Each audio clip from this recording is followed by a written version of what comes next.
Why do most students fail before they even try, and no one ever tells them this? You think failure happens in exams, right?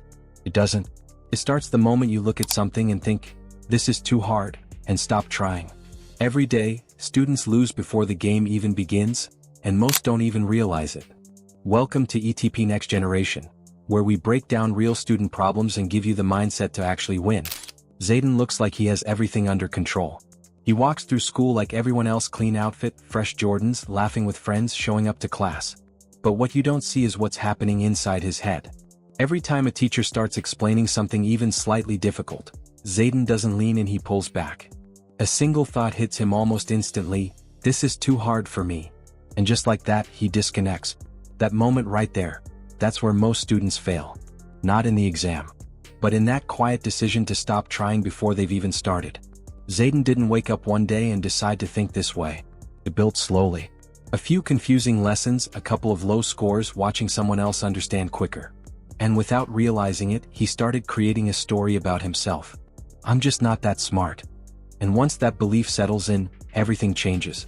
Because your brain doesn't argue with your identity, it protects it. So his actions begin to match that belief.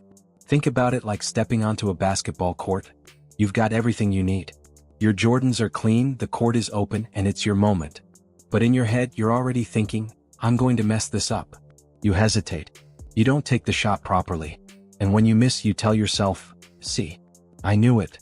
Zayden's routine follows a pattern. After school, he tells himself, I'll start later. He sits down, grabs his phone, scrolls for a bit, watches a few videos. He convinces himself he just needs a break first. But that break stretches.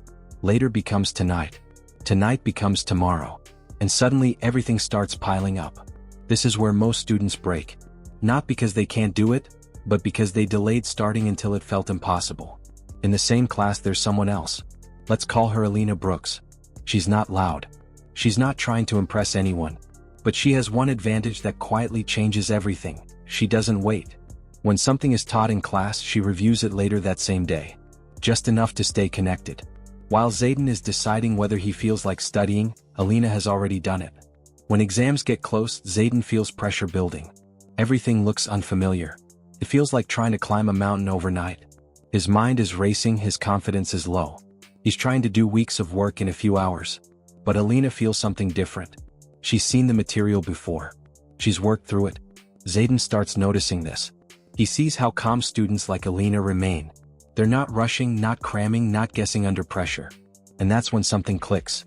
They're not smarter. They simply started earlier. While everyone else was stuck overthinking and delaying, they removed hesitation. They built a system that keeps them moving even on days they don't feel like it. And because of that, they walk into challenges prepared instead of panicked. Most students treat studying like a choice. Do I feel like doing it today? And most of the time the answer is no. Because motivation isn't stable, it comes and goes. But the students who succeed don't depend on how they feel. They build routines. They act without overthinking. They show up on the days when nothing feels right, and that's what separates them. Over time, that consistency turns small effort into real progress. Zayden begins to understand something deeper. His real problem isn't the subject. It isn't the teacher. It isn't the difficulty. It's the delay. Every time he waits, the work feels heavier.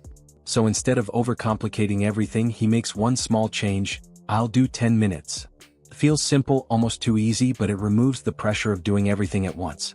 And once he starts, it becomes easier to keep going than to stop. At first, it feels too small to matter. Almost like it won't make any difference at all. But something unexpected happens the moment he begins. The resistance he felt disappears. The fear he built in his mind starts to shrink. The work isn't nearly as overwhelming as he imagined it would be. 10 minutes naturally turns into 20, then into more.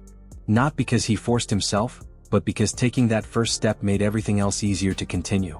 That's the truth most students never fully realize. The hardest part isn't understanding the subject or finishing the work. It's starting. It's opening the book when you don't feel like it. It's facing that initial discomfort instead of avoiding it. It's pushing past that quiet voice that keeps saying, do it later. Once Zayden breaks through that moment again and again, things begin to change. Not instantly, not perfectly, but in a steady and real way that builds over time. His confidence begins to grow, but not in the way most people expect. It doesn't come from being the best or getting everything right. It comes from showing up.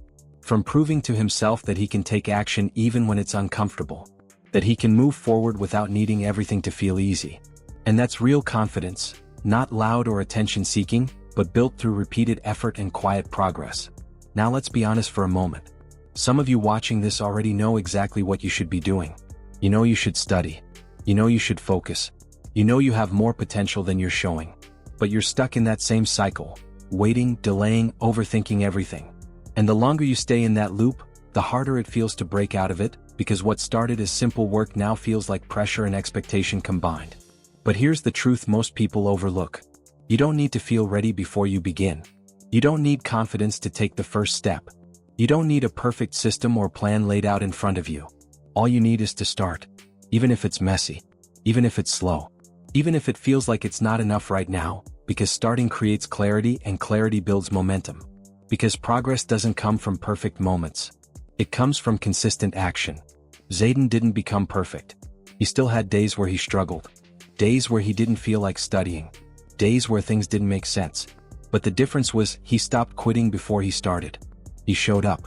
And over time that changed everything. His grades improved. His mindset improved. But more importantly, his identity changed. He stopped seeing himself as someone who can't do it, and started seeing himself as someone who is improving.